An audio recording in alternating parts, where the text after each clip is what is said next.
Appreciate you.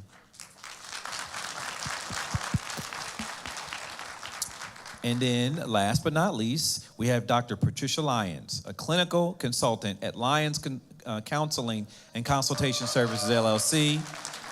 She's an engaging communicator and well-networked leader and gifted in galvanizing diverse talents and connecting people with resources. That's what we want to do here tonight, people with resources.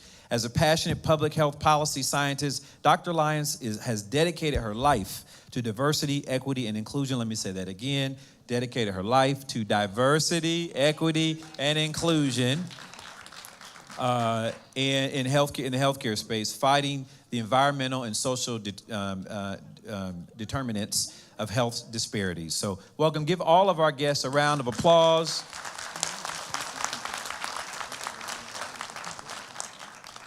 And let's get at it. All right, first video. Daddy-o! What's up? Will, I'm glad you're here. Some business came up I gotta handle. So we're gonna have to put our trip on hold. You understand? Yeah, that's cool. That's cool. Just for a couple of weeks. I understand. Maybe a little longer. Yeah, whatever. Look, I'll call you next week and we'll iron out the details. Okay? Yeah. It was great seeing you, son. You too. Lou.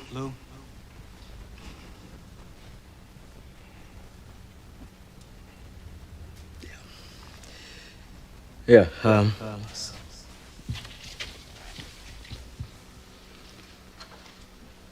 I'm sorry, Will. You know what? Actually, this works out better for me. You know, the Slimmies of summer come to class wearing next to nothing. You know what I'm saying? Will, it's all right to be angry. Hey, why should I be mad? I'm saying at least he said goodbye this time. I just wish I hadn't wasted my money buying this stupid present. I'm sorry. If there was something that I Hey, could you know do- what? You ain't got to do nothing, Uncle Phil. Hey, ain't like I'm still 5 years old, you know? Ain't like I'm gonna be sitting up every night asking my mom, when's daddy coming home, you know? Who needs him? Hey, he wasn't there to teach me how to shoot my first basket, but I learned, didn't I? Hey, I got pretty damn good at it too, didn't I, Yeah, Uncle Phil? you did. Got through my first day without him, right? I learned how to drive, I learned how to shave, I learned how to fight without him. I had 14 great birthdays without him. He never even sent me a damn card. To hell with him!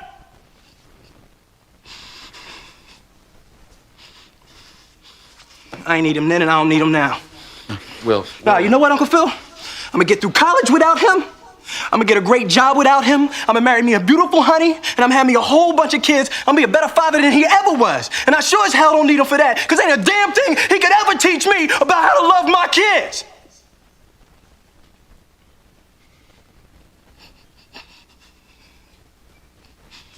How come he don't want me, man?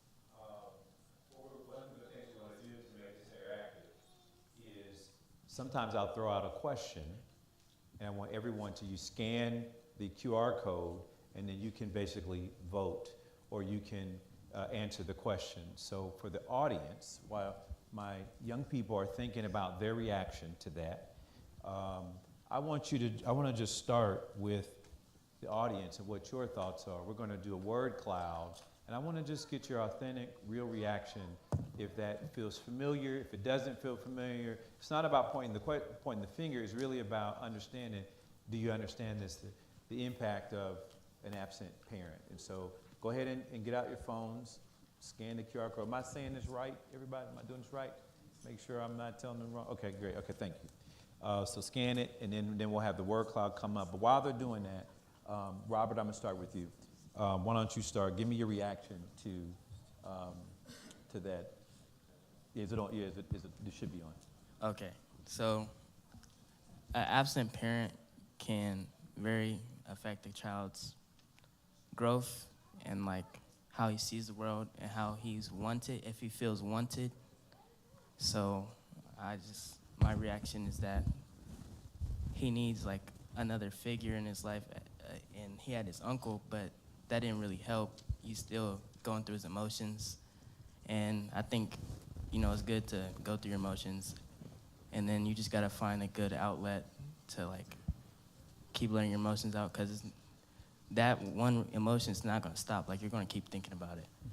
And so like he finds a good outlet, and then like over time it's gonna feel better. He's not gonna forget about it, but he just won't be as mad about it.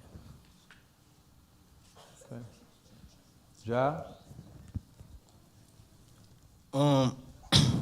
Watching that, it kind of gave me a little bit of, I found a little familiarity, or whatever the word you say it is, in that just because me, myself, I grew up in a single-parent household, and sometimes, you do try to suppress it, like you'll see how he did in the video, you'll try to suppress it, and it's pretty easy to deal with because, that's all you know, but sometimes it does just get to the point where, you kind of get upset, you kind of get sad, and you just need to let it out sometimes.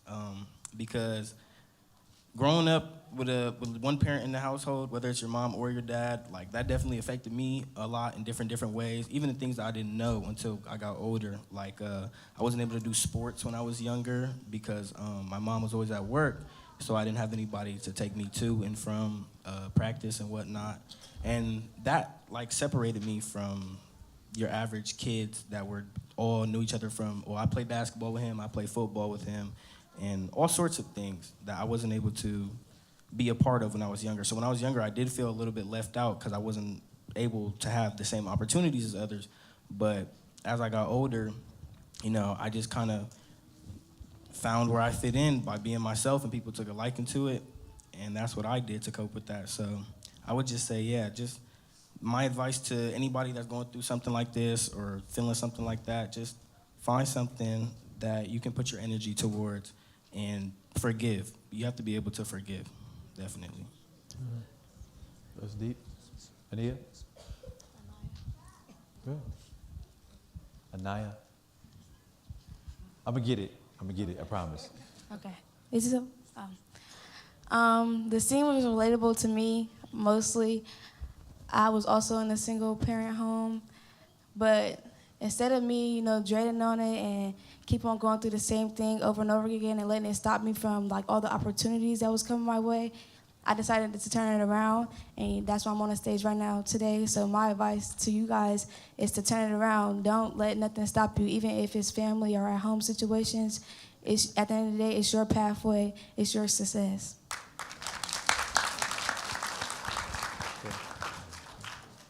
No, you. Testing. It hit close to home, I'd say. I grew up in a single-parent household, and I feel, unlike a lot of people, that everyone knew my father except for me. Everyone told me how great he was, how successful he was, and how amazing of a person he was. And growing up, I just felt bitter about it. I always told myself that I'll be better and that I'll do better, but it just led me to seeking all these different idols and mentors. And for the longest time, it felt like I was going in a circle of finding inauthentic people or people that didn't understand me or couldn't relate to me. And that was around the time when I found OBK. The mentors at Our Brother's Keepers have given me more direction in my life and have helped me develop skills in my life that I know for a fact my father couldn't have. And I believe that, just as Josh said, that the best thing to do is to not let bitterness or hatred consume you, but to grow as a person and make sure the way that you were harmed never happens to anyone else. It's a void.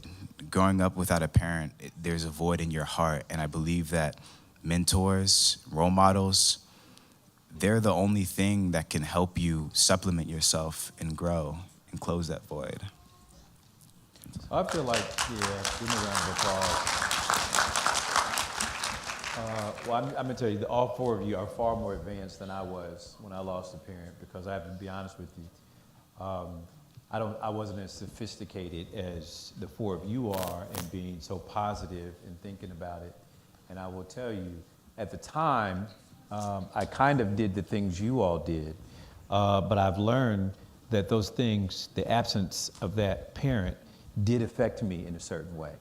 And it had very much an influence on how I approached life, whether it was achieving things or working hard on my own, to try to feel like I didn't need other people. And you know, it's worked out for me a little bit, but I know for sure the scars of that loss are there. And then when I became a parent, I perhaps overcompensated or kind of put a lot more into my own parenting, and maybe some of that was good, maybe it was necessary and good.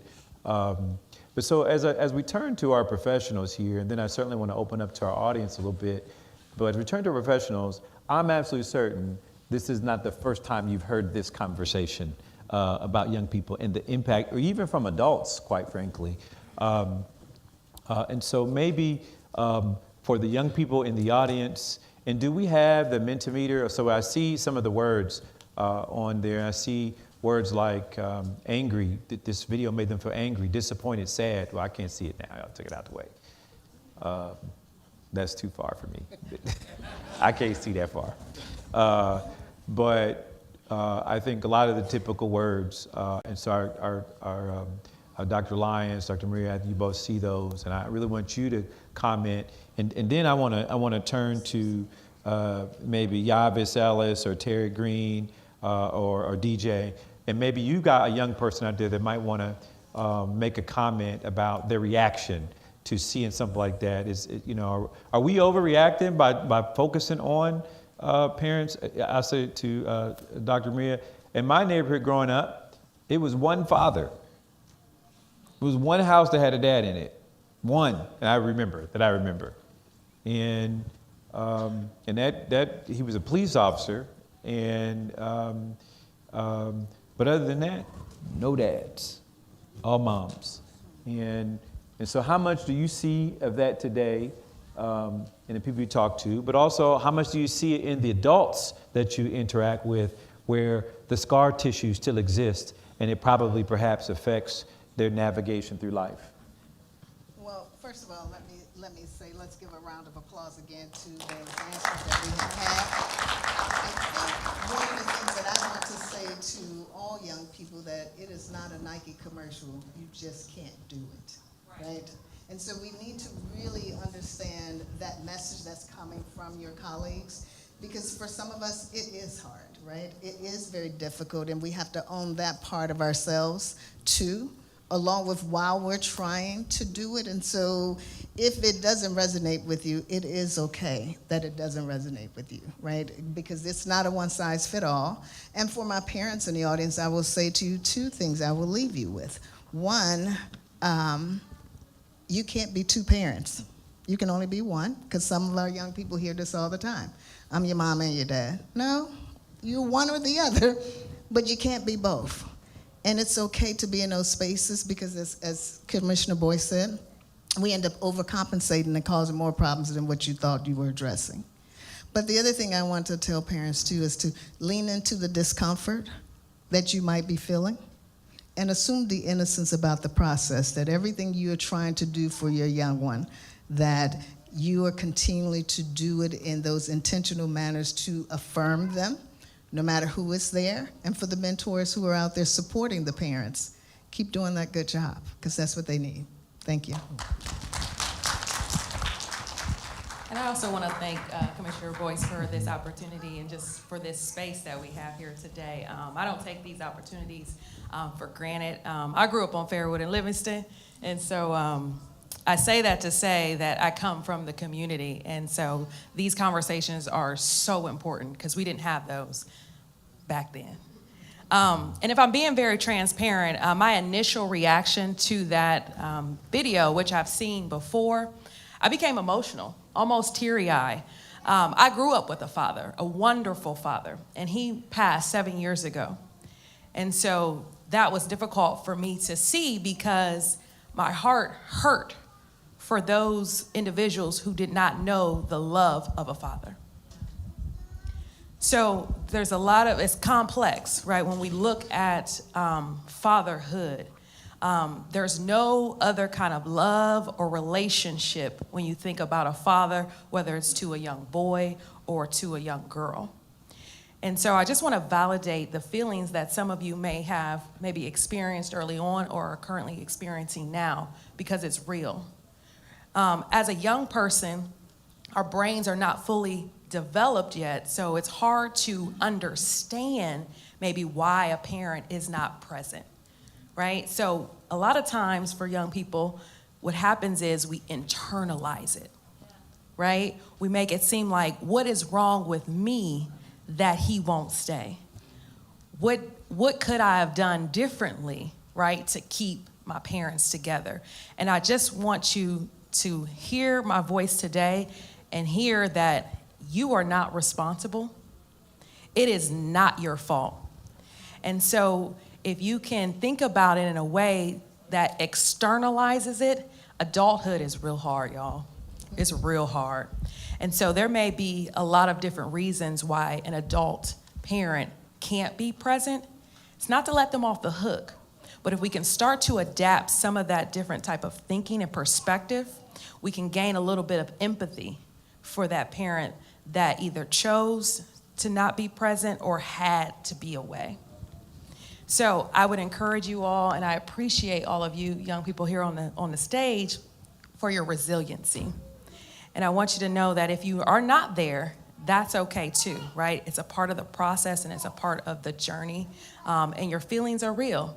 But I think when I look out here, it lets me know that you guys are not alone, right? And the mentors, the teachers, the commissioners, they will never fulfill the place of a parent, but they can help. They can help. Yeah, that was just, thank you so much. I want to definitely make sure we're engaging the audience, but as we do, I want you to answer this, maybe just one of you on this one, so we can give a chance for folks to talk out there. Is there a difference between just an absentee father that is like in the clip that we saw? Is there a difference because he just kind of didn't come around and you know, for whatever reasons that he had, and maybe someone whose father passed away, or maybe there were issues with the mom that, you know, created differences in how to raise a child. So is there a difference, or is it pretty much the impact is the same? An absent parent is an absent parent. And well, I'm glad you asked that I want the young question. people to comment on that too, that are on here too, because I mean, Anaya, did I get that right this time? Okay, Adaya, she said, you spoke very positive, like to move on, think positive and do things. And so I'm just curious though, and how you see that if a parent, maybe you know somebody and a friend that has a parent that is gone by choice, and do you think that's different for a young person than maybe someone that passed away? So Dr. Marie, you want to start with it? Yeah, I think there are some differences there because grief and loss impacts people differently. Mm-hmm. I think when we talked about earlier, maybe you didn't even have the opportunity to meet them. That's something totally different. But then when you had the opportunity to build that relationship and then they were gone by death, that is something different. A lot of times that will trigger things like depression and anxiety.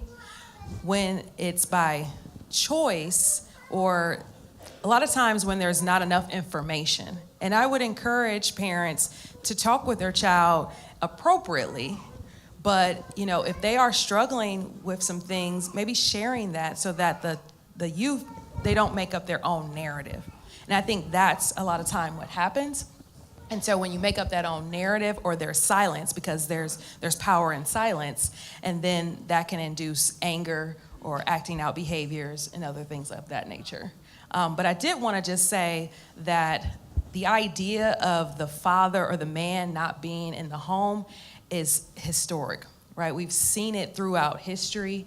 Not to go down that path, but I mean, when you said, the only father on the block, I mean, in our society, that has been a systemic problem for so long, where a lot of our men are not in the homes, not because they don't want to, but these systems sometimes are just not set up for them to be successful. So I did want to put that out there again. Yeah. Okay, Terry, I'm gonna come to you in a second, because I want to know, I mean, is this real with some of the kids that you talk to? I want to know, is this something that you're seeing with your group? But before you step to the mic, and I want you to I want to get your reaction on some of the things that our professionals have said today. I agree mostly with what they said, because usually, youth look at it as like some adults don't understand. It's really hard to find adults that do understand and do get the situation. So I do appreciate them, understanding and coming from where they look at it, because at the end of the day, everybody has different perspectives on things. And grief and like feeling unwanted are two different things. It has common grounds on feeling depression, mental health, stopping like youth success and stuff like that. But it's two different situations. If, I'm feeling like I'm just not wanted by my parent, who brought me into this world, and me losing a parent who I already had that experience with. So they are two different things. Okay, Terry, now, so tell me about some of the young people that you work with, and is this something that you've seen? Can you relate to some of the responses of the clinicians up here, and give me some feedback and thoughts? Yeah, can y'all hear me? Yes. All right. For everybody, I'm Terry Green, the CEO and founder of Think, Make, Live Youth. And I want to bring a different perspective of it, even coming from my own situation. So at the age of 15 years old, I was a homeless youth, right, where my mother was incarcerated and my father was disconnected from the household. So being the fact of having a mother that was dealing with drug abuse and having a father who was disconnected from the household because he seen his father not being in the household and not knowing how to be a father figure. And then for my mother, she going through situations with her drug addictions, and it caused her to get incarcerated by being the age of 15 years old, navigating life. So some of our young people, even some of the young people in our program, experience homelessness, experience brokenness where they have to go find shelter and they got to go find places to be able to support them in an urgent need, right? And sometimes when you're going through situations like that, you really don't have a stable household. You really don't have a stable thing. And what I tell young people, that it does take a village, right? And so when I hear about young people up in the audience speaking about the fact of leaning on support and leaning on other places, that's what helped me, is that being able to have that village. And then also that we're breaking generational curses. We're breaking generational cycles and curses that our parents couldn't break, right? That we are stuck up against to where it is a resiliency, right? It is an empowerment thing that you got to look yourself in the mirror and you got to say to yourself that you can break through those obstacles. And so what I share with my young people is taking advantage of the village, taking advantage of the community. And like you said, might not be a father, it might not be your actual mother, but it is a father figure. It is a mother figure that can be able to support you. Another thing that I say is that your current situation is not your final destination, right? Your current situation is not your final destination. And as long as you can rest on that, you can break through those cycles and those generational curses. But the one thing I want to say, and I throw this out to the clinicians here too, I want to be careful because I know that as an adult, and when you start to, if you and maybe this is a question, Dr. Lyons, if you don't have access to the mental health support as you're going through it, is it possible that your internal interpretation or your internal management of that experience comes out later because you're able to kind of harness the current sort of, you deal with it when the incident comes, but then later in life, can it come back? And that's what I want to make sure that some of the young people know, that it's okay to go ahead and address it now. It's okay to be hurt. It's okay to be disappointed. It's okay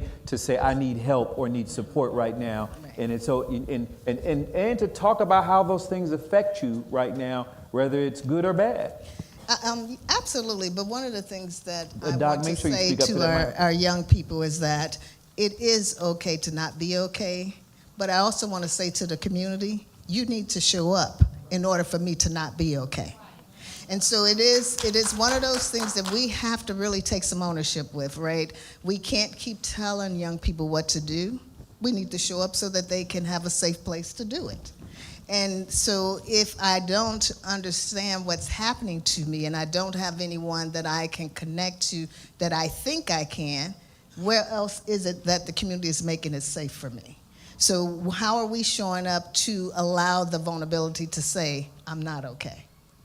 And so we need to ask ourselves that every day because, again, will it show up? Eventually, probably so. We don't really know those things. And even when we think about it, I was glad that the person asked the question or we brought the issue up because I wanted to say what's different about then and now is that now we understand that absent moms are just as impactful as absent dads. And somehow we have this notion when we think about the absent parent, we immediately go to the male father figure, as opposed to really thinking about what's happening in that household. What if there's neither parent there? And there's a lot of households that are like that. And so we have to be careful that when we bring up the source and we bring it up, that we don't bring it up with our own bias lens. Take off your own bias lens that you have, because each one of us came here today with our own set of eyes of how we see the world. But expand your view a little bit and lean in to see the world the way someone else might see it when they're talking, so that you can be open and in that safe space. Yeah. I mean, David, what do you think about that? How you reacted to that? I mean, I was real intrigued by what you said. You said that impact, that video kind of hit close to home. And so now that you've heard a little more conversation about it, what's your reaction? And I don't know if you caught the word cloud. I mean, I can't see that because it's too far and it's too little. Maybe you can see it though. So I just want your reaction because you said it had an impact on you. Well, hold on.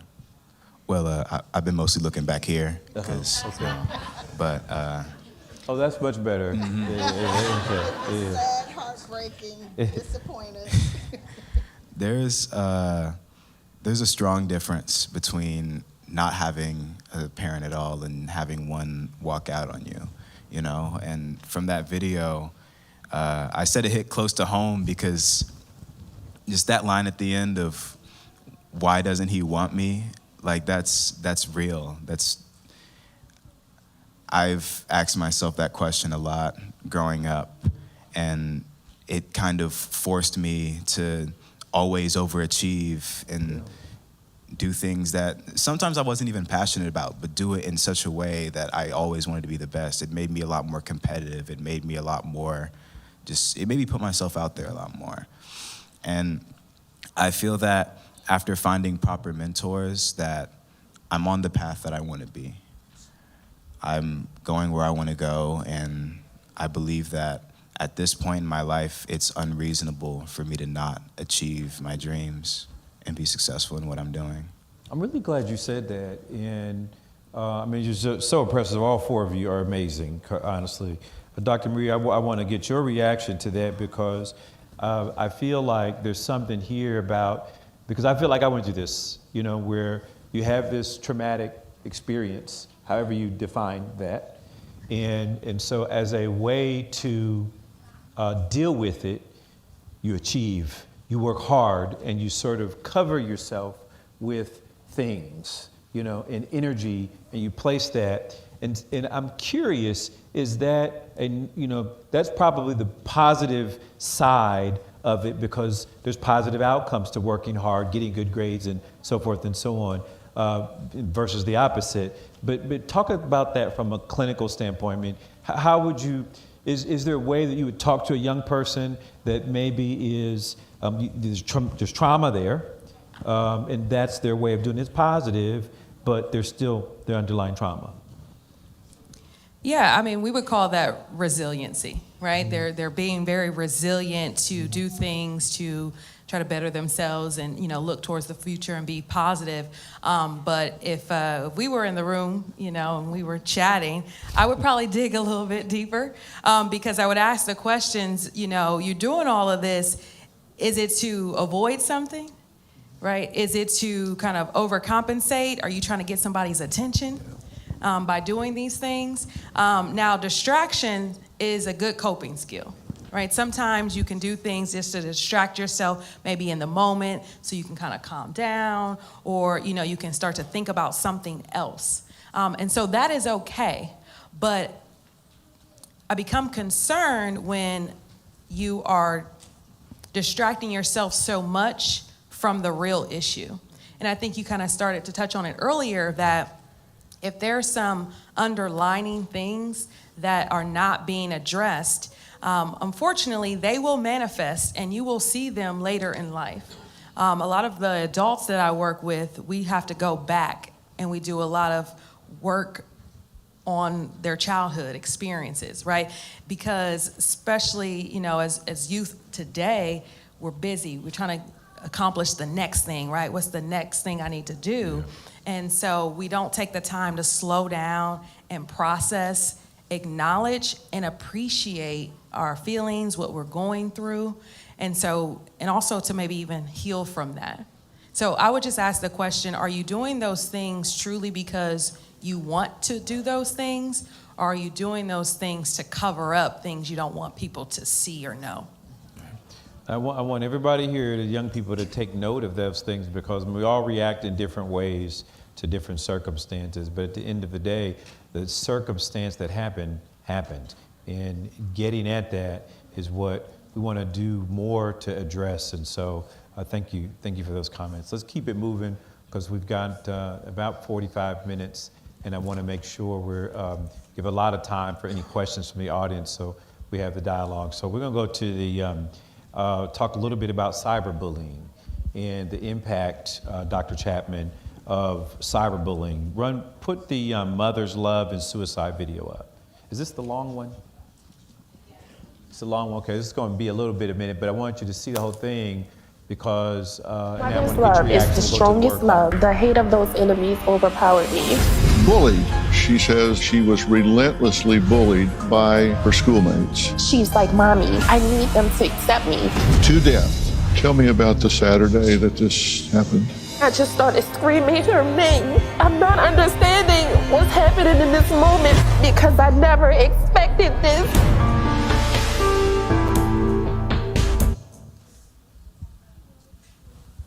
Okay, I thought it was a watch more. There was a little more of a story there, but okay. I think you get the gist of it. Ja, I want to maybe start with you. Tell me about what you know about bullying. Have you? And one, let's go ahead and do the QR for this. I want to know, you know anybody that's ever been through cyberbullying around you? I want to get the percentage of young people who've been around somebody who's been cyberbullied. And everybody knows what cyberbullying is, right? Yes, sir. Yeah, okay. So go ahead and do the QR. And while we're doing that, Ja, I want you to start off maybe with what you know about cyberbullying and the experiences, folks. With cyberbullying, nowadays, it's not like how you see in the movies and all the, educational videos and whatnot. Nowadays, cyberbullying is like forms of almost microaggression. So you might be getting cyberbullied and you don't even know. Like me personally, I had a friend who takes a great liking to fashion, and he's not afraid to show it. Now, he doesn't have the resources to, wear what he wants to wear, the expensive Balenciagas, the track runners, the Prada, Dior, Rick Owens, or whatever, but he still gets it done. And from time to time, I do see forms of cyberbullying underneath his posts and whatnot, but what I told him to do, what I think, is gonna benefit him, is whenever I see things like that, what I do is I call him, or I'll come get him, and I'll take him and we'll basically combat that in the way, we'll just overcome it in a positive way. So we'll turn it to comedy, If we see that he's getting a whole bunch of interactions and and reactions and likes and whatever and comments saying, oh, what's he wearing? What's this? What's on his feet? Or what are those? You know, then I'm gonna be like, okay, here, hold this. You know, we're gonna put this on. You can come model for my brand. We'll put you on Instagram. Like, we'll do whatever you need to do. You feel me? Because don't let it get to you. Like, half of the people that are underneath your stuff are saying whatever they want to say. You know, some of them are pretty just insecure about themselves. Some people do it just for fun. But at the end of the day, you know, whatever you believe about yourself is really all that matters. Don't let other people's opinions form your own opinion about yourself. I wish I was so confident like that when I was in prison. I mean, golly, I mean, and that's amazing. That's amazing that you are there for your friends. Robert, I want maybe you can tell us a little about do you know any instances of cyberbullying or I see he's contemplating. This must be one he wants to talk about a little bit. Okay, Robert, go ahead. I've had a couple instances with cyberbullying with my friends. Like, my friends got like bullied, or they would slide up on his story talking about, like how his friend outfits. I know his friend, he puts on good outfits, even though it's not like, you know, Rick Owens, but like my friend does like similar stuff and they do the same thing, but we react in a different way. We just really think they're hating because they like it. Most people hate because either they're funny, they're just trying to laugh, and you shouldn't take it seriously, or they got something going on themselves, and like we genuinely just like hope that they find the help that they need, because, you know, some people try to find a coping mechanism, and this is how they cope, you know, saying something on someone else's story to make themselves feel better. And obviously that's not a good way to cope. So we hope they find a better way to cope. How did y'all get so daggone smart and so, I mean, golly. I mean, yeah, they don't need us. We could just sit down and let them do this. Well, David, I'm gonna let you comment. You seem chopped into bits. And then Naya, you go. And then Dr. Chapman, I'd love to hear from you. If this is an issue that you see widely, and more importantly, kind of, you know, what are things that we can do in the broader context to support, as Ja was saying, a young person when we see it, because it's out there all the time. And I mean, I think Ja used microaggressions and things like that. I'm like, that's so impressive that you're using those words. But the fact of the matter is that is more of the everyday space with the microaggressions. And so I'd love to hear your thoughts and comments on that. Somebody can bring you a mic. There's one there. She can go. I didn't realize it was so close. She can go to it because I want to make sure she's on camera. So, I'm going to have David respond, then Anaya, and then we'll turn to Dr. Chapman. I think cyberbullying has the effect that it does because of the level of influence that social media has on this generation. I wasn't really part of that demographic. I never had much of a social media presence. I always thought of myself as more of like an active person, but I have friends, and one friend of mine in specific has a lot of troubles with cyberbullying. And I found that looking into social media, just from an outside point of view, that it's kind of as Ja said, where it's microaggressions. It's something small that chips away at you over time. It's not always someone coming up to you and saying something, but you're always looking at people that are in one way or another better than you on social media. You see people that have more money, people that are fitter, people that look like they're living so much better. And so if you're mentally comparing yourself to these people, naturally you're gonna just feel worse. It eats away at your self-esteem. And a friend of mine had essentially come up to me about some troubles that he was having with social media. And at first I couldn't really understand or relate to him. And I found that, at least in my experience, the most effective solution was like, log out, man. Like, go get some hobbies, man. I just took him out and we just had fun, bro. Like boxing, learning how to paint, you know. There's so much out David, there in the world. Is that realistic though? Like, you know, because it seems like young people are so attached to social media. And so I love your phrase, like log out for a minute. But is that real? Because it seems like the young people I know, they ain't logging out for too long. You know, they can only take a few minutes off and then they back at it. So is that real? I'd say it is. Okay. A lot of it has to come from your peers, though. I think an adult telling you to, get off of Instagram is very different from your friend being like, hey, man, like, put the phone down, let's go do something. You know what I mean? That's great advice, man. That's great advice, yeah. Anaya?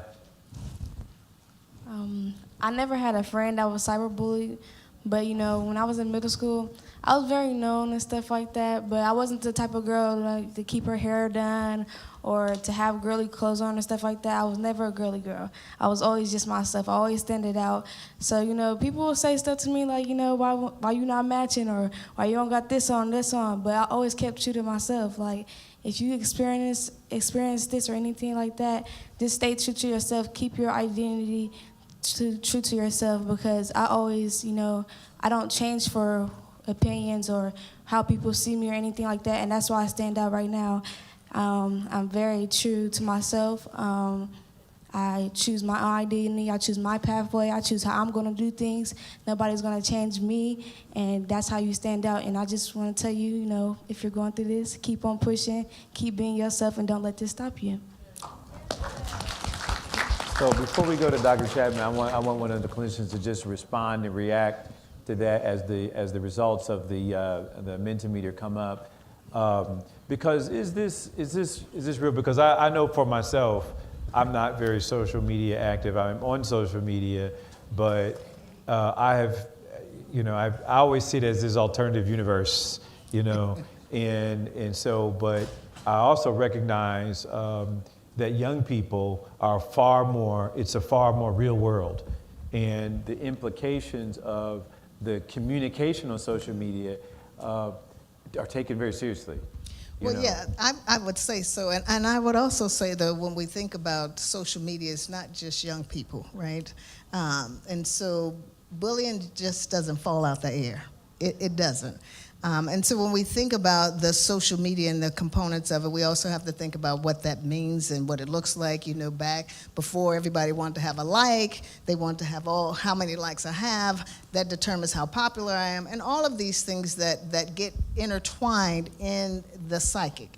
And so it is not as simple as just unplugging, or like the brother said, when a parent says unplug and your friend says unplug, they sound different to the ear. Mm-hmm. And so really valuing that and helping young people understand how to have the pathway, because it is not like we used to say, for those of you who are old as I am, sticks and stones may break your bones, but words will never hurt you, but they will. They will. That is what we used to say. Words will never hurt you. So we raise our children to believe that same conceptualization, but they have access to different types of apparatuses. And with their access to these apparatuses, you can't say those words aren't going to hurt, because they're always there. As a matter of fact, I sleep with my boyfriend at night on the phone, okay? So we're always in touch with these types of social media things in this teen space. I see some of you out there like, oh, yep, I don't know that you do it, I'm just saying. So we really do have to be realistic about how we talk about social media. What does it mean? And for the others of us that are out there, we also have to remember, if you say or do nothing, you're also contributing to it. And so let me be clear about that. It's not just the person who sends the messages, the friends that also forward the messages. It's the friends that tag the messages. And so if you're one of those friends, guess what? You are the person that's also contributing to your friend's problem. I like what David said, man, just giving advice, hey, log out, and taking the time to engage with that friend to get their mind on other things. I know Dr. Muir may want to comment, but I'm going to go to Dr. Chapman and just get your reaction on some of this. I know you deal with this on a regular basis. And how do you guys deal with it as an institution? And am I overreacting to this? Doesn't it not exist? Or talk to us a little bit. Thank you for that question. Certainly in our schools and our classrooms, we are certainly seeing an abundance of our young people on their phones. And so much to the point where they're distracted in school, right? They're distracted, they're not focusing on their learning, they're not interacting with their peers in the classroom because they're drawn to social media or what's happening on their phones. This is an important conversation, not just for us as we're thinking about our young people, it also impacts us as adults. Bullying is never okay. And we want to create the space to talk about this because it impacts all of us. Whether you are a young person, you're in first grade, second grade, ninth grade, you're about to graduate, you go on to college, you're in the workforce. As adults, I'm an adult.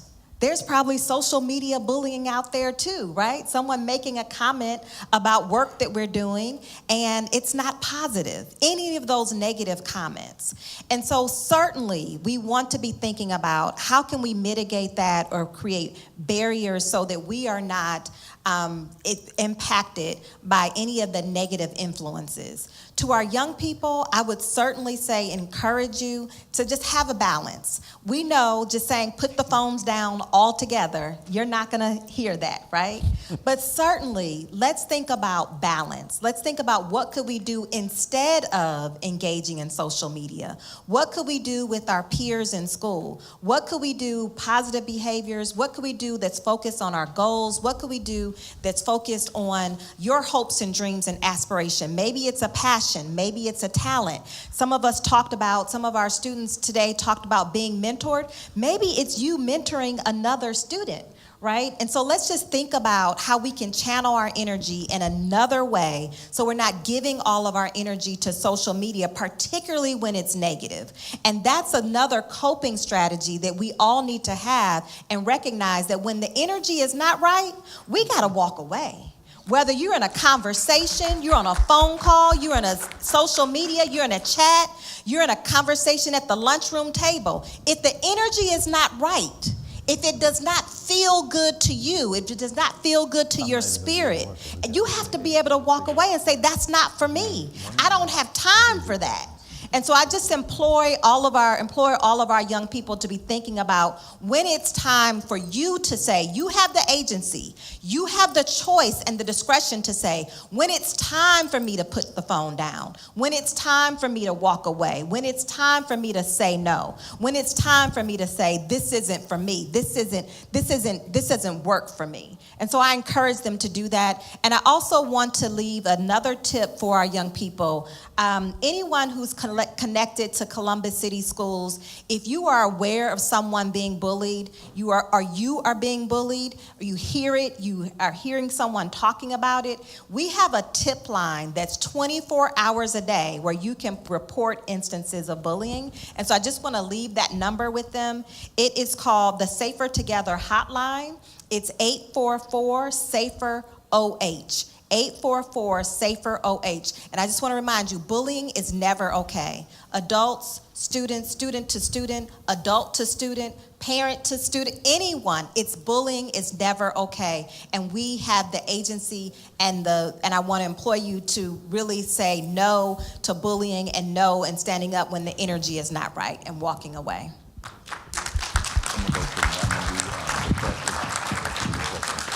Yeah, thank you, Dr. Chapman. And Dr. Maria, talk about maybe the lasting effects. I mean, I worry about if you see so many things in the media, and I'll go back, I'll give you an example. I read a book by James Comey. James Comey was the head of the FBI during I think when Hillary Clinton was running for president, and he was the guy who opened up the investigation right before the election, and then subsequently, and most people believe that's made her lose.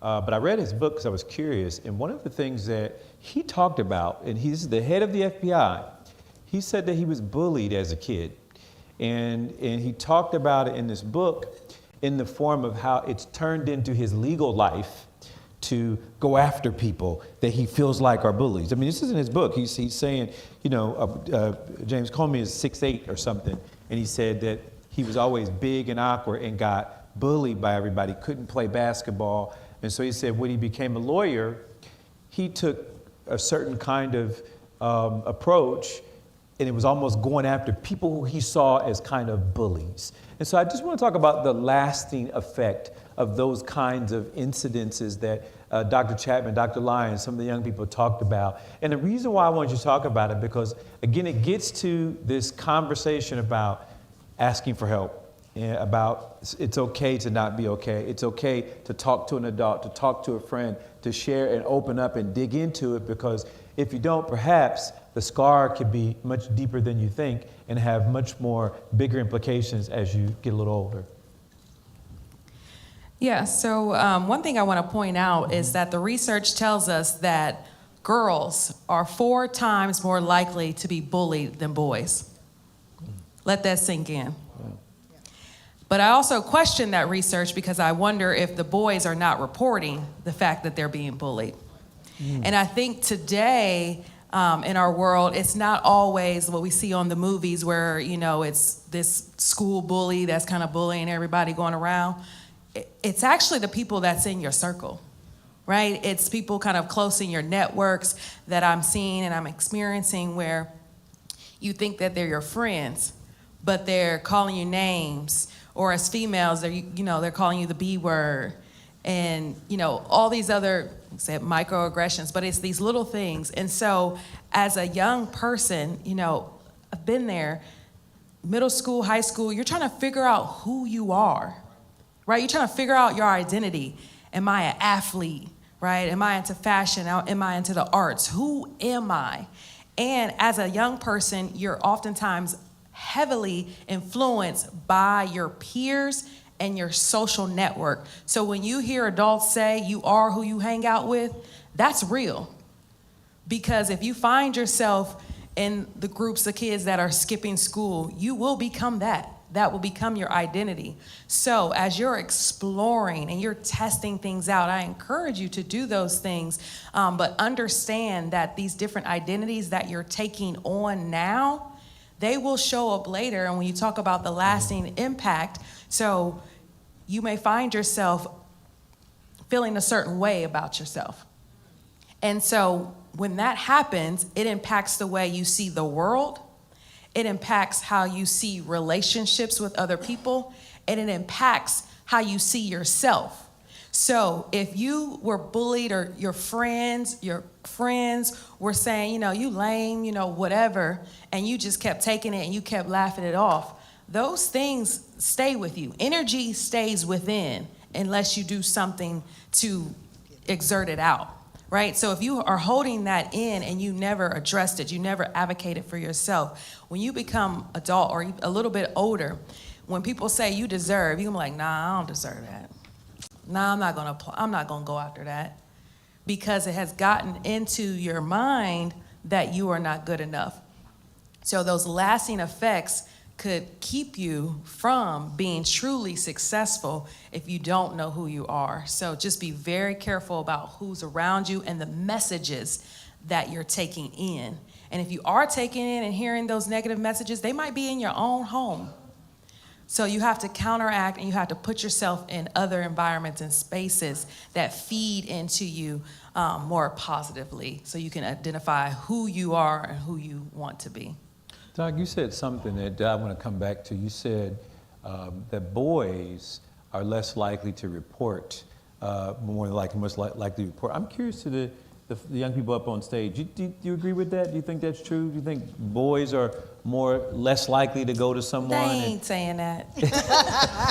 These guys will, because they're they confident. Might, but nah. And they're like, but DJ ain't gonna say he was bullied. Robert, tell me, what do you think? Are guys less likely to go and report getting cyberbullied? I think they're definitely less likely to report because they feel like, growing up, they gotta be tough, and they gotta hold it in, and if there's a dad, you can't cry, things like that and of that nature. And so you want to hold it in, not tell anybody. I'll be able to get through it. Just another day. He's saying what he's saying, stuff like that. Yeah, I thought that was so profound what you said, because that's a deeper issue. That's a deeper issue if. And I'm curious as to, we're going to open it up to the audience in just a few minutes here. So get your questions ready. Be ready, young people. You're free to come up to the mic and ask the questions you want or pose that. But let's see what we got from some of the results on the Mentimeter. Okay, so 42 said they know someone that has been bullied. 26 said, so you have to add 42 and 26 together, that they've been bullied, because that would be on the same side. 6 said they've never seen somebody be bullied. That's interesting.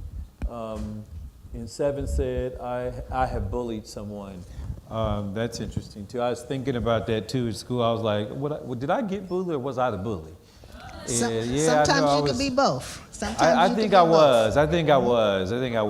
And I'm regretful for that now, because you just don't know how that impacts people. But one of you said something. Some of it is our way of responding to our own issues. It might have been one of the young people that said that, actually. But it's, I know I had things going on at home, and I had things going on in my own life that led me to act a certain way, and probably tried to shift the energy from the spotlight on me to what was my issue to someone else.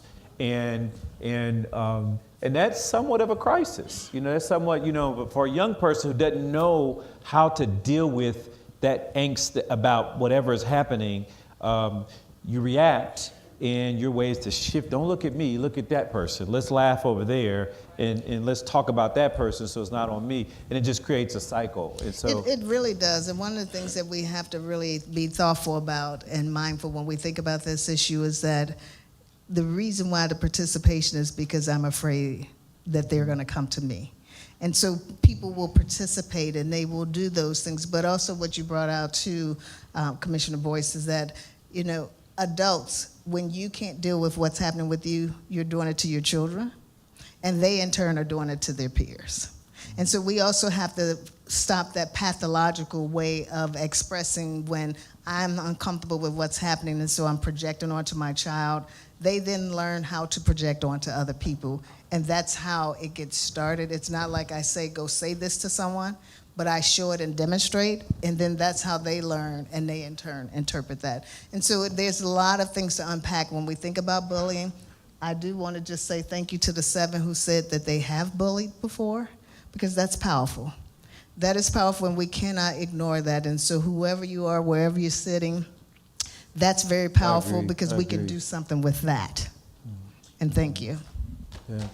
And yeah, that is, I was going to say something like that too. I mean, I think that's a lot of courage and a lot of insightfulness to actually recognize that, because again, I started thinking about it too.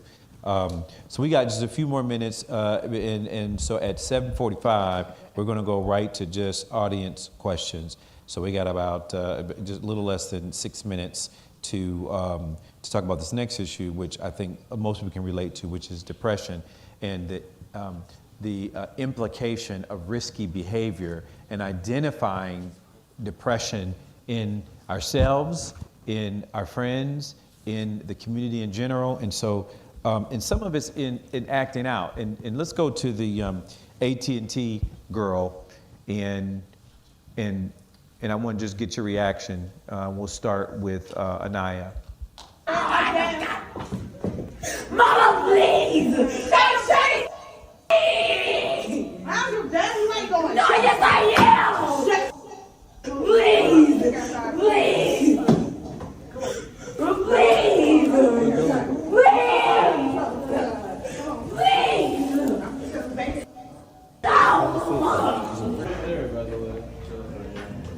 Oh, okay, Chief.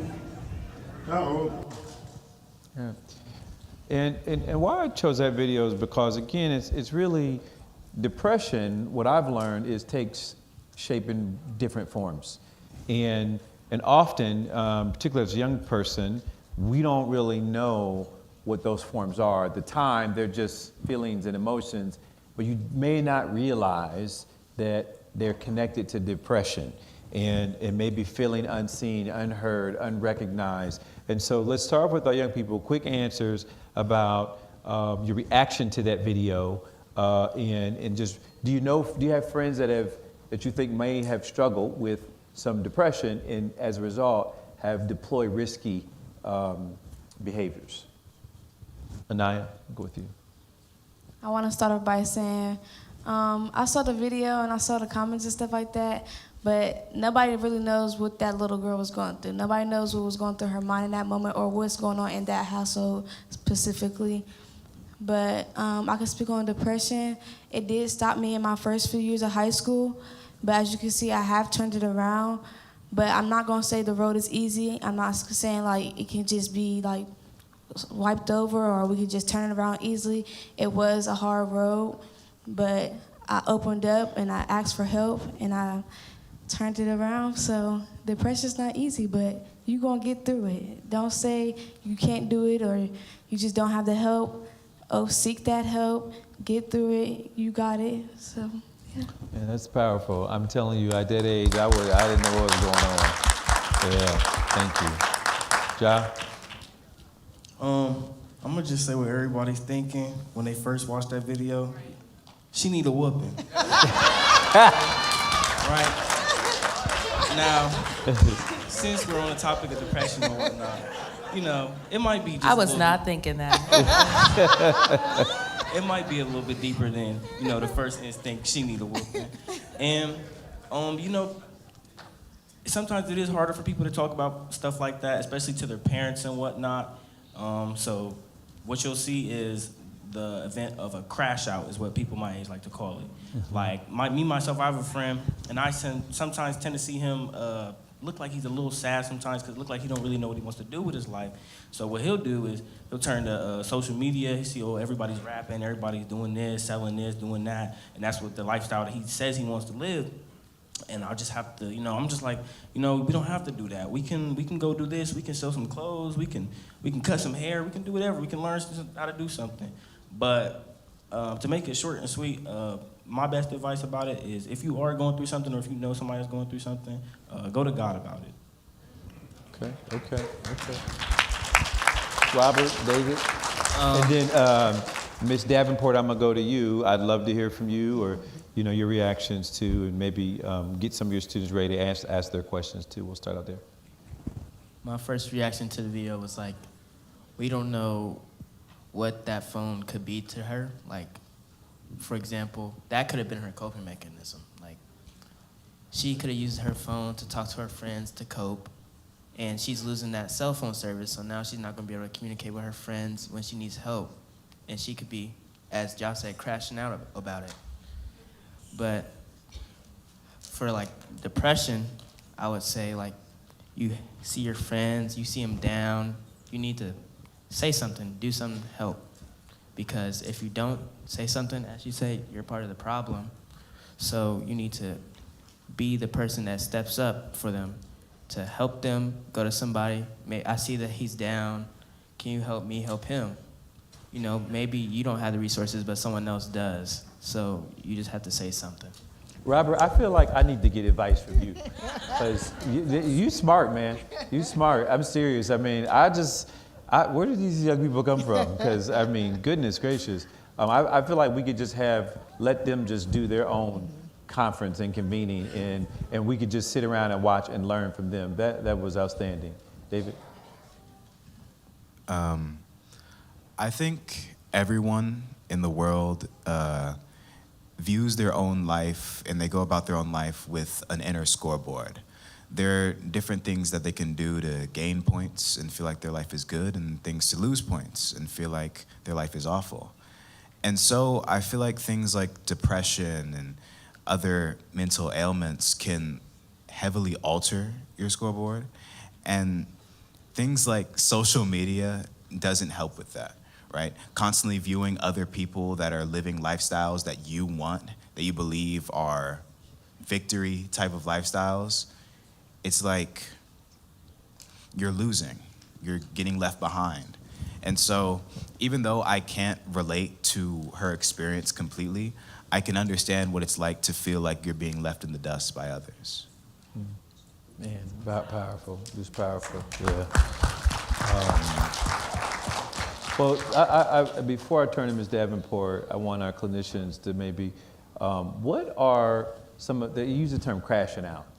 Are there signs that someone might be on a pathway to crashing out? And if a young person was to see the signs in a friend, what is there something they can do to maybe support that friend, that young person?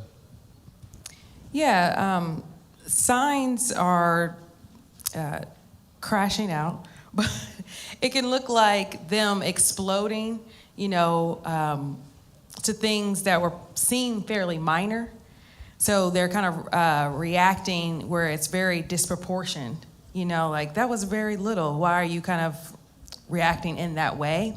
Other signs are if they were doing things that they used to really enjoy, like if they were a hooper and they're like, nah, I don't want to hoop today, or I'm a gamer and they don't want to game, like they don't want to play the game, then you can ask the questions, are you okay?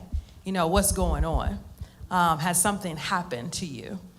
So if you start to see differences, because everybody has a baseline, right? You got that friend that's like super chill all the time, and you got the friends that got a little more energy, and so that friend that maybe have that more energy and they're super chill, you might want to check in. And then maybe the friend that is super calm, they high, check in with them as well. And then isolation is another thing. Yeah. When they're isolating themselves from their friends and family or the things that they used to do, is also another potential sign that they're experiencing something that you may want to check in with them. Okay. And I would also say that you don't always have to have the right words to say, right? Sometimes just being there is enough. You don't have to say, I know how you feel, or it's gonna be okay. You do not have to say those things, right? Just being present is enough sometimes. That's good. Yeah, and I wanna close that up by saying the flip side to that is also, don't always look for a sign, because you might not get it, right? That's the other side to that. Those are the overt things we in the clinical space say, yes, I can see those things, we can see them, we can call them out. But there are many, many times where I am still doing the same thing I've always done, and internally I am suffering inside. Right. And so be mindful that don't always look for something to be the red flag. Talk to them, ask the question, create the environment where they're comfortable enough to say, and when it's spoken, don't say things like, well, you don't act like it.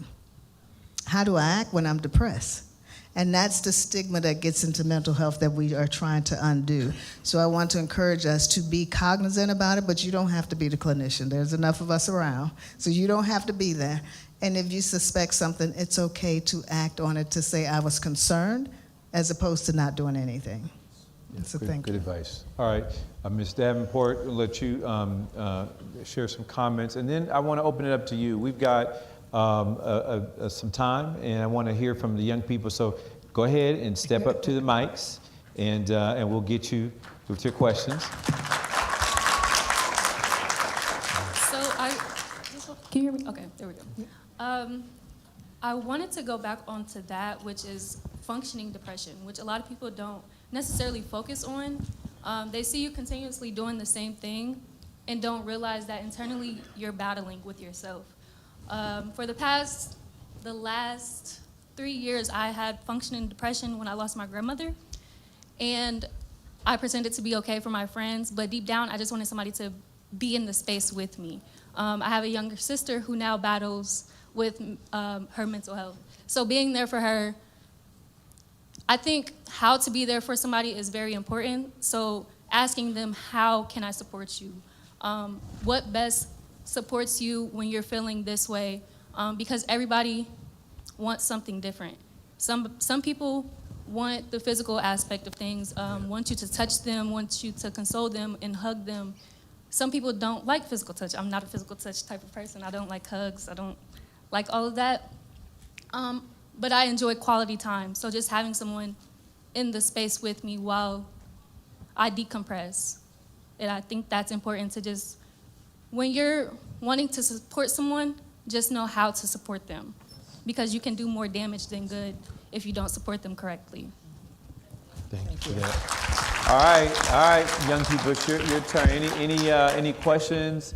Anybody want to step up? Now, I'm gonna start asking the folks who are here to pick somebody out. Ms. Davenport said, get up here, ask your question. We talked about this. introduce yourself and your question. Or you can just make a comment. It doesn't have to be a question. Well, my name is Mayana. I'm a sophomore. I go to Cristo Rey Columbus High School. And I have a Make sure you question. speak in that microphone, please. I can't hear you. Oh, sorry, guys. There you go. So I have a question, and my question is back to the father topic earlier in this conversation is, how do you see young people deal with the grief of their father who was never here physically but was there mentally? And how can people deal with that neglectful behavior and move on healthily? Okay. We'll do short answers, and we'll let anybody answer. Just let me just go ahead and jump in there. Clinicians and young people. I think I will say that one of the things we do is just show up and allow the space, right? Don't try to define the space for folks because we're all different. We all have our own different ways of dealing with things. And allow people to show up in the way that they want to be seen and not try to see them the way you see them. But allow them to be seen the way they're asking to be seen. Perfect. Lance, Wes, you got any young people you want to call up? You got questions, comments? Yes, Lance Sullivan. I'm here with OBK and Noble Vision, Behavioral Health.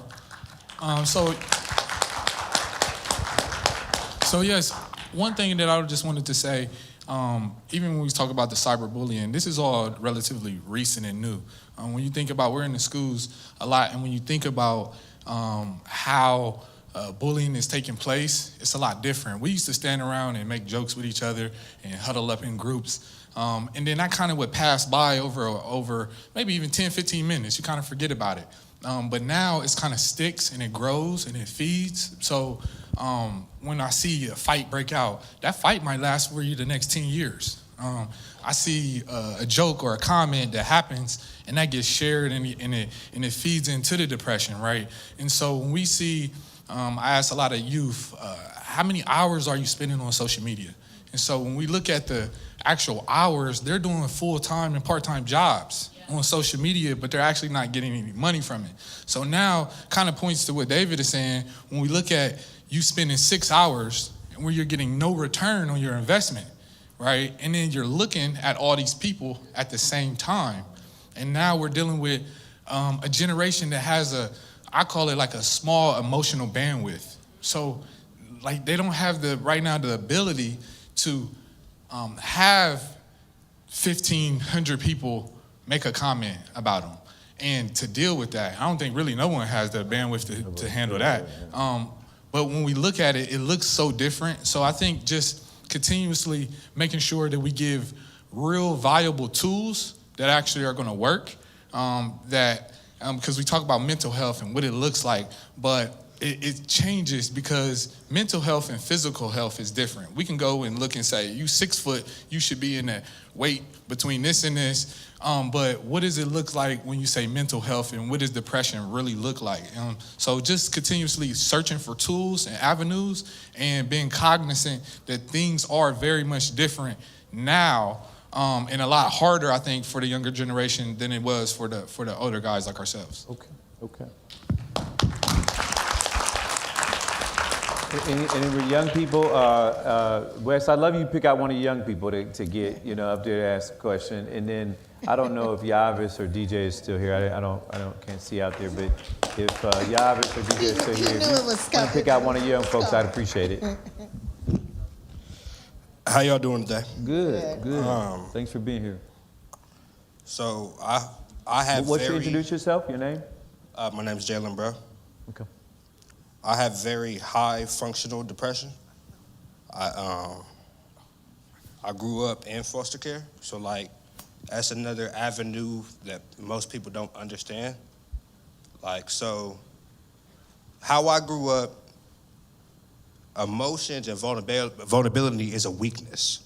People don't understand that if there is no safe space for somebody to vent and release the things that they need to talk about, then they're going to use an outlet or a coping mechanism that is unhealthy. A lot of my friends self-harm. That was their coping mechanism because they didn't have nobody they could talk to. Mine was smoking. So I just feel that's kind of how I feel about the situation. Thanks for sharing. Yeah, thanks for sharing. Anybody want to? Okay. DJ, you want to pick up? DJ, you want to pick out one of your young people? Is this one of your folks? Okay. Okay, well, I'm gonna say this first. I've watched DJ grow up. I watched him play at Brookhaven. My name is Dion Threet Vassar. Talk into that mic for me. My name is Dion Threet Vassar. I grew up on the west side of Columbus. I grew up in a single parent household, which is my mother, Celeste Cardwell, okay? When we watched the video and you seen Will Smith get upset and angry, I was like you four up here. I was ideal. I knew what to say, when to say it, how to say it. I knew how to dress, and I was very phenomenal in athletics.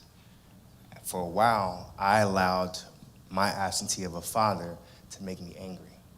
And it made me angry to a point that my mom, she couldn't take it anymore. So it was, you gotta go. I'm gonna die if I try to hang on to you any longer. I gotta let you go to someone else that can take care of you until I figure out how I can take care of you. So it was go. So you don't wanna take care of me? I left, okay? So what I wanna say to y'all for is chasing success is gonna be amazing. You're gonna be at the top of the mountain. But the hardest part about chasing success for your abandonment is when you get to that success and it still doesn't fulfill you. There is a story, primetime, Deion Sanders. He had Super Bowl, he had a baseball championship, he had millions of dollars. He said he had diamonds, he had women. And in Cincinnati, Ohio, he took his car and drove it off a cliff. You can start every job, you can start every business, you can get every interview, you can get every scholarship, you can be on every billboard. I'm on billboards in Germany. I leave in a few weeks to go back to Europe for my football season. I have a company called Forever Training. Forever Training is a 4-pillar structure that works on sport identity crisis and sport career termination. And how I designed this company, I took CPR, which we all learned in school and in your jobs, cardiovascular pulmonary resuscitation, okay? So I took the C and removed the C and put an I, identity pulmonary resuscitation. So at some point when I've been in my dark depression space right now, but I wanted to come up and talk to you for a second. I have the idea of taking the same way we do CPR and we do IPR. When people lose their identity, Tom Brady, Tiger Woods, they went through this process and they lost their identity in focusing on sports. So what I want to do is creating this structure of IPR, identity pulmonary resuscitation, where you're creating programs the same way you get a CPR license, you get an IPR license. And there are people like Dominic, he's already doing this. He's going into the community, he's taking young guys that's been through things, young ladies that's been through things, and they're recreating this identity, taking you from this identity crisis. But the biggest thing that I want to say to you is when you get to the top of that mountain, understand is to live through the process. That's the message I just want to leave you. Live through the process. What happens is you get to the depressive state, and I've had a lot of friends this past year at the University of Cincinnati where they've chosen suicide over their depression. They didn't live through the process. Live through, and the person told me this, live through every single emotion. Live through every single process, because your greatest success is actually going to be your greatest failure. And your greatest failure is actually going to be your greatest success. I got a brother. He decided to do what he did. He robbed a bank. He went to prison. He did his time in prison. He came home and he talked to me. He said, my greatest mistake made me realize I will never live that life ever again. I don't ever want to go to that place ever again. And he's become the greatest father, the greatest brother, the greatest son in the process of getting back. Me, I got to the top of the mountain. I was in Europe. I had the scholarships. I had my face on a billboard, and I fell into the deepest depression, okay? So my message to y'all is to live out each process. Good, bad, failure. Nothing is as bad as it seems, and nothing is as good as it seems. It is what it is, and make the best of it, all right?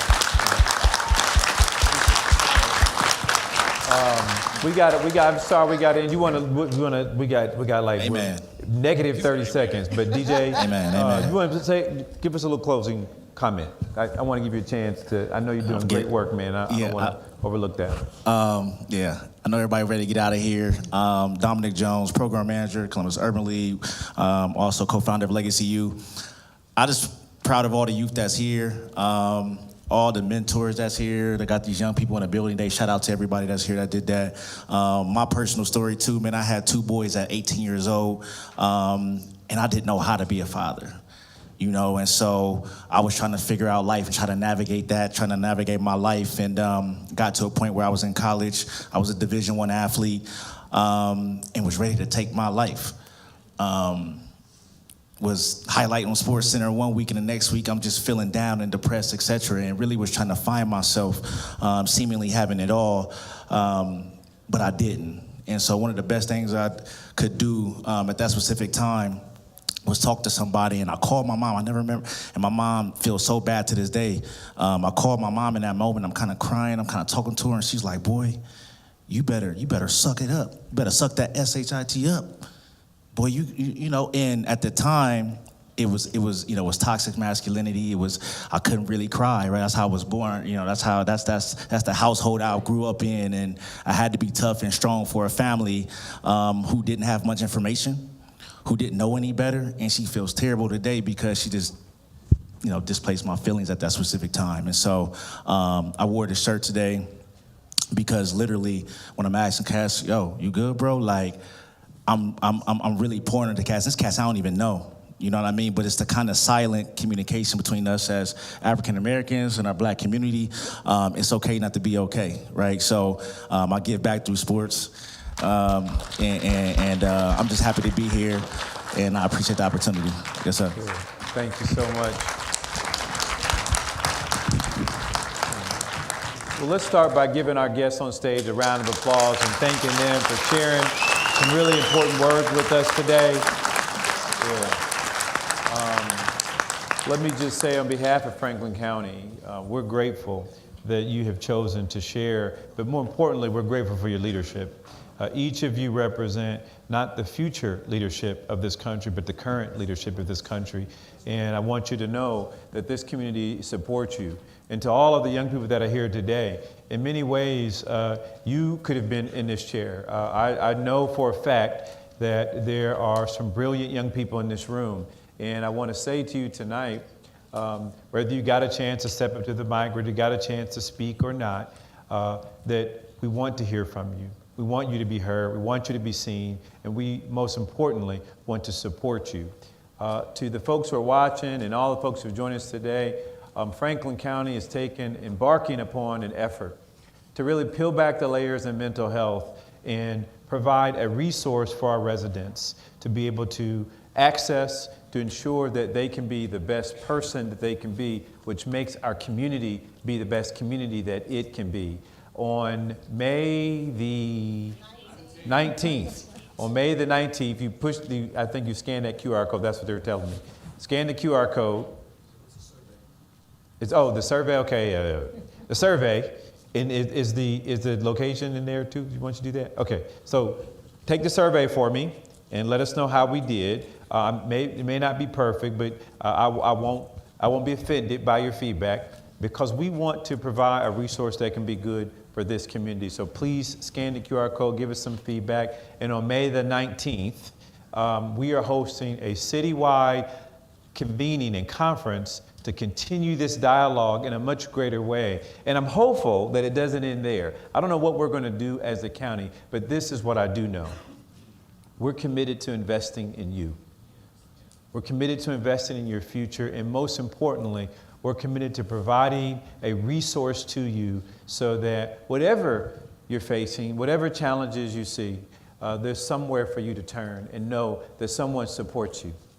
It isn't an easy road. I don't have all the answers, and I don't think anybody in this room does. However, as you go through your journey, no matter what it is, there's somebody there for you. And that's what we want to provide, and hope that you feel a little bit better tomorrow than you did today about that journey. With that, my name is Kevin Boyce. This has been Soul Talk, and I'm so glad that you came to join us tonight. I'd be remiss if I didn't thank again Bishop Tillman for allowing us to use this wonderful sanctuary at New Covenant Believers Church. Kendria and her production team at New Covenant, thank you so much. You did a great job. Amazing, absolutely amazing. The JFS Family Stabilization Unit. Where's my FSU folks? All right, a round of applause. The Soul Talk Summit planning team and marketing team. I mean, I'm on these folks like crazy, y'all. I'm telling you, I just drilled down. We meet in my office 2, 3, 4 times a week, and I just pound upon them because I don't think we've got it figured all out perfectly, Lance, but we're going to try. We're going to try to create a platform so that you can do your job, and Wes, you guys can do what you do even better. Our job is to help you carry out what you do. So thank you, and we'll do our best to the Soul Talk Summit team. And then to my staff, certainly, who's here, they drive me crazy. I drive them crazy. They're part of my own mental health journey, quite honestly. But to also Will Fairbanks, thank you so much for what you're doing to help me promote this on social media. I'm not good at social media, so I had to get somebody to help me.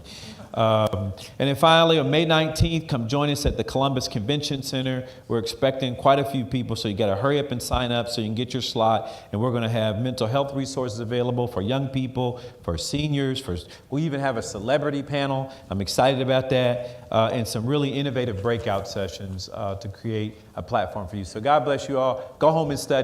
Go have a good night. Thank your parents, hug your family members, and God bless you all. Thank you so much. Man, that was amazing. Good job, man. Good job, buddy. Good job, man. Good job. You did a great job, man. Good job. Can you give me some beer?